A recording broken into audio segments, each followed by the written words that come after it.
अज़ीज़ तलबा तलबात, गुज़श्ता हमने सबक पढ़ लिया था बेटा लेसन नंबर 18। आज हम स्टार्ट करना चाहते हैं लेसन नंबर 19। एक नज़म है बेटा, अपना परचम एक। अपना परचम एक से जैसा कि आपको मालूम है मुराद है पाकिस्तान का परचम।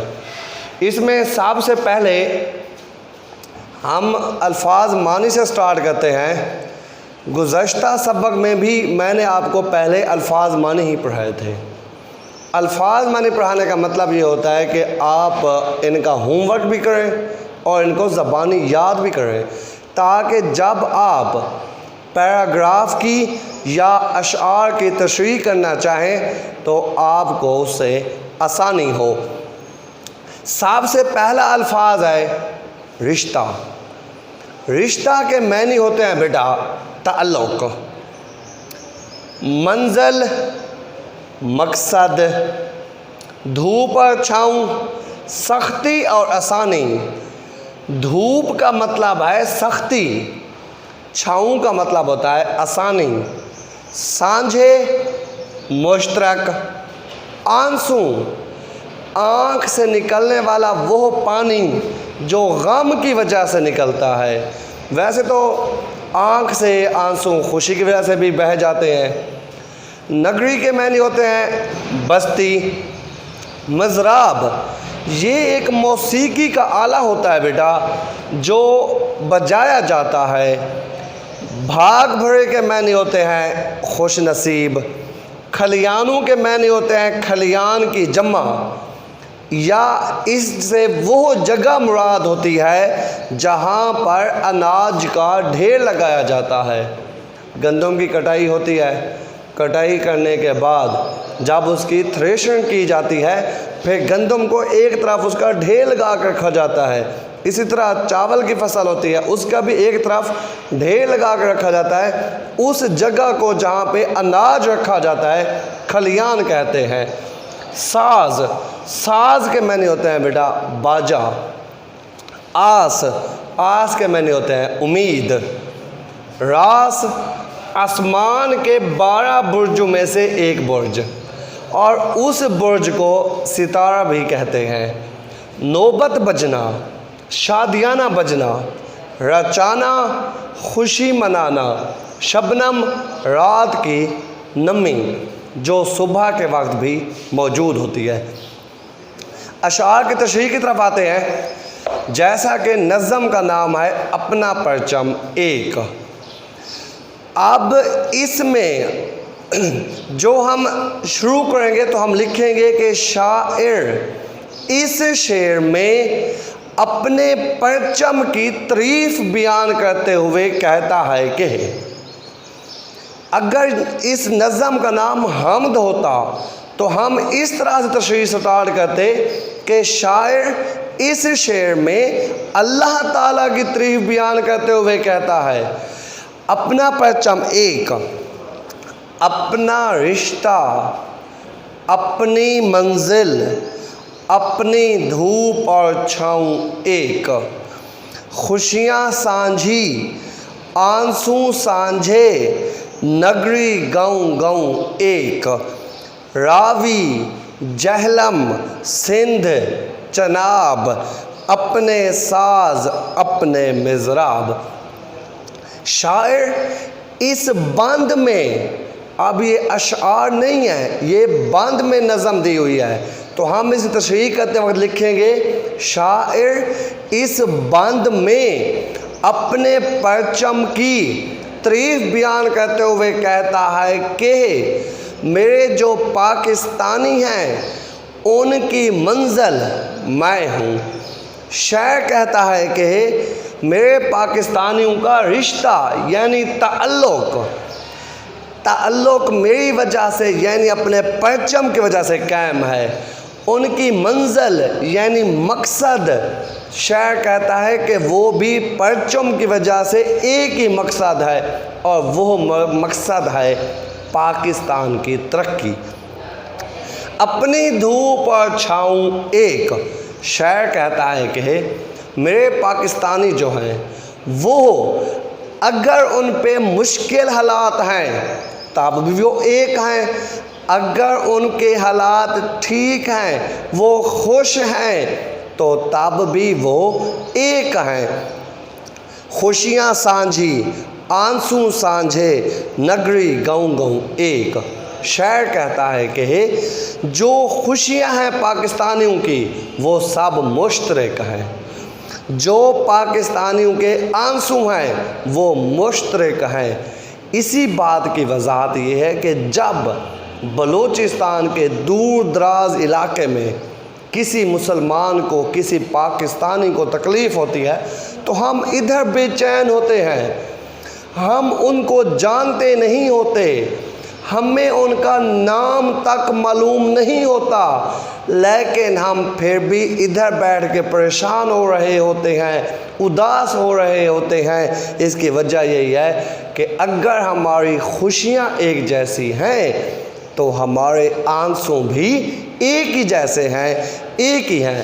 نگری گاؤں گاؤں ایک۔ اب پاکستانیوں کے ہر پاکستانی کا ایک اپنا علاقہ ہے، اپنا شہر ہے، اپنا گاؤں ہے، لیکن شاعر اس شعر میں یہ کہنا چاہتا ہے کہ کوئی بھی پاکستانی کہیں پر بھی بستا ہے، کہیں پر بھی رہتا ہے، لیکن اس کا گاؤں، اس کا محلہ، اس کا تعلق پاکستانی جھنڈے کے ساتھ ہوتا ہے اور پاکستان کے ساتھ ہوتا ہے۔ پیار کا دریا ایک ہمارا، پیاس کی شبنم ایک ہے۔ شاعر کہتا ہے کہ جو پاکستانی ہیں یہ ایک دوسرے کے لیے محبت کے دریا بنے ہوئے ہیں، اور دریا کا پانی کبھی ختم نہیں ہوتا، اسی لیے پاکستانیوں کی ایک دوسرے کے لیے محبت بھی کبھی ختم نہیں ہوگی۔ اپنا پرچم ایک، اپنا قائد اعظم ایک ہے۔ شاعر کہتا ہے کہ ہمیں جو پرچم 1947 میں دیا گیا تھا تا قیامت ہم اسی پرچم کے نیچے رہیں گے، اور جو پرچم جس نے ہمیں قائد اعظم محمد علی جناح نے دیا تھا اسی قائد اعظم کے اصولوں پر قائم رہتے ہوئے ہم پاکستان کی ترقی کے لیے کام کریں گے۔ سبز ہرے میدانوں میں، بھاگ بھرے کھلیانوں میں، آس کی راس رچائیں ہم، اپنا پرچم ایک، اپنا قائد اعظم ایک ہے۔ شاعر کہتا ہے کہ سبز ہرے میدانوں میں، جس طرح سے پاکستان دنیا کے ان ممالک میں سے، خوش قسمت ممالک میں سے وہ ملک ہے جس میں میدان بھی ہیں، جس میں صحرا اور ریگستان بھی ہیں، جس میں پہاڑ بھی ہیں، جس میں سمندر بھی ہے۔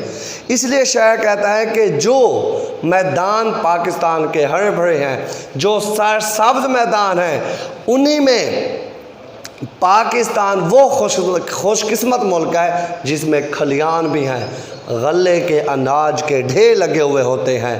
آس کی راس رچائیں ہم، آس کی راس رچائیں ہم۔ شاعر کہتا ہے کہ جو امید ہمیں ستاروں کو دیکھ کے ہوتی ہے، جو امید ہمیں ستاروں کی چمک کو دیکھ کے ہوتی ہے کہ ایک دن انشاءاللہ تعالی پاکستان بھی دنیا میں اسی طرح چمکے گا جس طرح آج دنیا میں ستارے چمک رہے ہیں۔ اپنا پرچم ایک، اپنا قائد اعظم ایک ہے۔ شاعر کہتا ہے کہ ہمارا پرچم بھی ایک ہے تمام پاکستانیوں کا، اور تمام پاکستانیوں کا قائد اعظم بھی ایک ہی ہے۔ نوبت باجے ڈم ڈم ڈم، تیز قدم تیز قدم۔ نوبت بجنا، شادیانہ بجنا، جب خوشی کے لمحات ہوتے ہیں اور کوئی بھی شادیانہ بجایا جاتا ہے، ڈھول بجایا جاتا ہے، بینڈ بجایا جاتا ہے،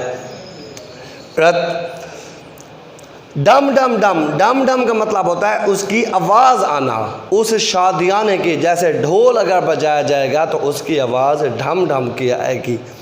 तेज़ कदम से मुराद ये है कि हमेशा बजता जाए, तेज़ी से बजता जाए, और उसके बजने में अल्लाह ताला करे कि कभी भी कोई रुकावट ना आए।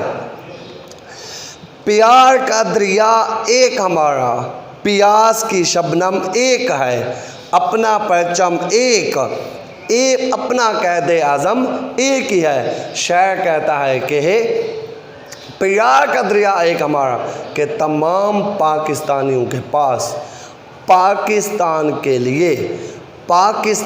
के लिए एक दूसरे के लिए मोहब्बत का दरिया है, और जो मोहब्बत का दरिया है वो कभी ख़त्म नहीं होता। इसी तरह प्यास की शबनम एक है। शबनम कहते हैं रात की नमी को। शायर कहता है कि अगर कभी किसी भी वक्त किसी भी पाकिस्तानी को प्यास लगती है तो तमाम कौम एक होकर, मुत्तहिद होकर, इत्तफाक पैदा करके उसके ऊपर शबनम की तरह उसके मुंह में पानी डालते हैं और उसकी प्यास ख़त्म हो जाती है। अपना परचम एक, अपना कैद आज़म एक है। शायर कहते हैं कि हमारा जो परचम है ये भी एक ही है, और इसी तरह से हमारा कैद आज़म रहमतुल्लाह अलैह भी एक ही है। अज़ीज़ तलबा तलबात, आपने इस नज़म की तशरीह सुन ली है, इसको आपने अच्छी तरह से याद करना है और कोशिश करनी है कि किसी भी हेल्पिंग बुक से उसको याद नहीं करना, बल्कि अल्फाज मैनी को पढ़ते हुए अपने अशार की तशरीह आपने ख़ुद ही लिखनी है, और उसका होमवर्क इंशाअल्लाह ताला मुझे चेक भी करवाना है। अल्लाह हाफिज़।